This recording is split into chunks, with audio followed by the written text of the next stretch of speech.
Well, this is the final meeting after the first meeting of yesterday of the Central Election Task Force. So today it is Central Command Team meeting, and the meeting is dealing with the finalization of the elections manifesto for the elections on the 2nd, 3rd and 4th of November this year. On that, if you could just give a reflection of, we experienced our first voter registration weekend this past weekend. How did the EFF find it? We know the IEC released a statement. What does the EFF think about the organization of the weekend and those who came to register? It was poorly organized by the IEC. We've provided them with material evidence in that regard. There's even a viral video going out there at Ward 9 of Victor Kanye municipality, wherein the ANC and the IEC are complicit in some irregularities. And it did not start only yesterday or today. It has been ongoing. And we think that they should be better in the last registration on August 1st and the 2nd. And lastly, if we could get a comment from the EFF, we understand that today the court released the outcome of the defamation case by Oscar Mabuyane, who he brought against Julius Malema. The court dismissed his case with costs. Could we please get a reaction from the EFF on that matter? He should have known better, Oscar Mabuyane, that courts are not just a playground where, in fact, if you are bored, you just go in there. Courts are very serious. It's a very serious institution.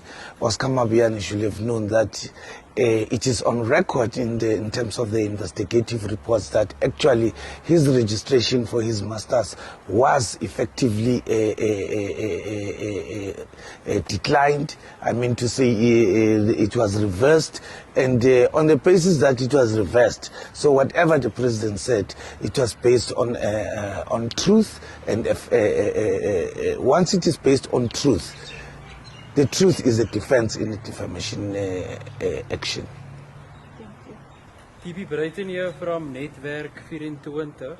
My first question would be, there's a lot of young voters that came out to register over this voter registration weekend. Do you see that benefiting the EFF at the ballot box come November?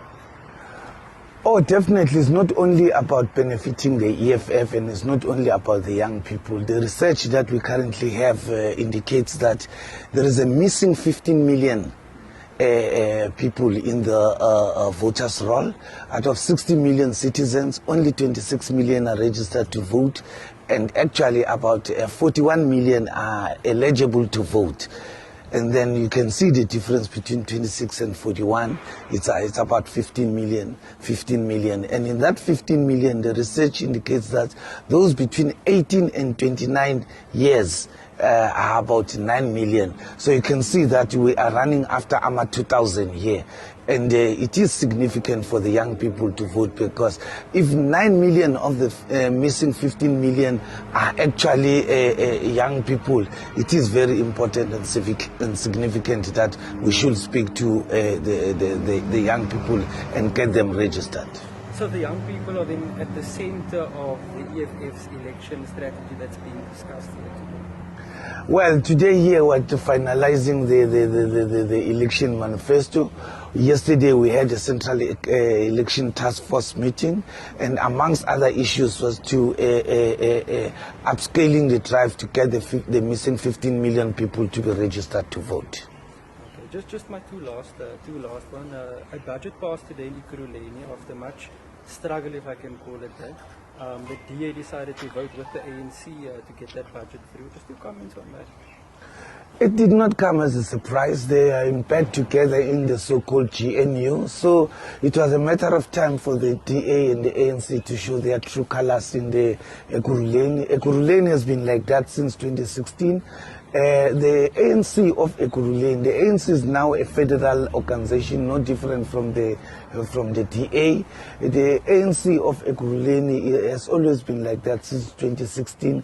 They have an obsession and a passionate hatred of the EFF, and we are not shocked.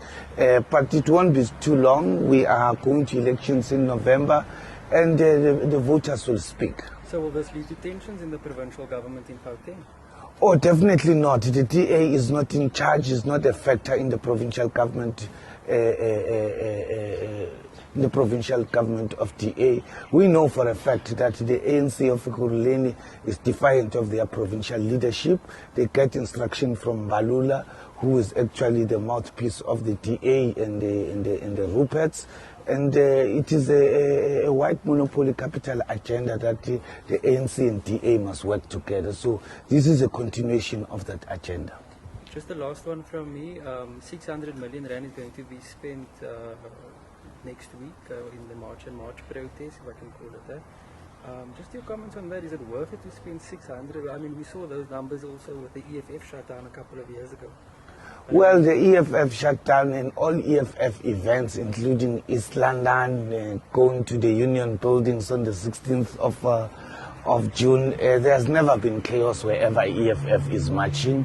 We don't know if there will be chaos on the 30th, and if the government has got intelligence that there will be chaos, there will be violence, there will be vandalization of property, there will be lives of people will be threatened and they will be put at risk. Well, the government knows what to do and what to do better, but really 600 million should be very scary. There could be other better means of having to deal with that situation other than to spend so much. History indicates that every time they spend so much, it just goes to corruption of the police, and it has never brought back any value because that budget is speculative. More so, we have never had a history of such a kind of violence in South Africa for the government to spend 600 million rand when they could not do anything about the July 21 unrest in KZN. Thank you so much. Thank you. Thank you. Thank you, DB.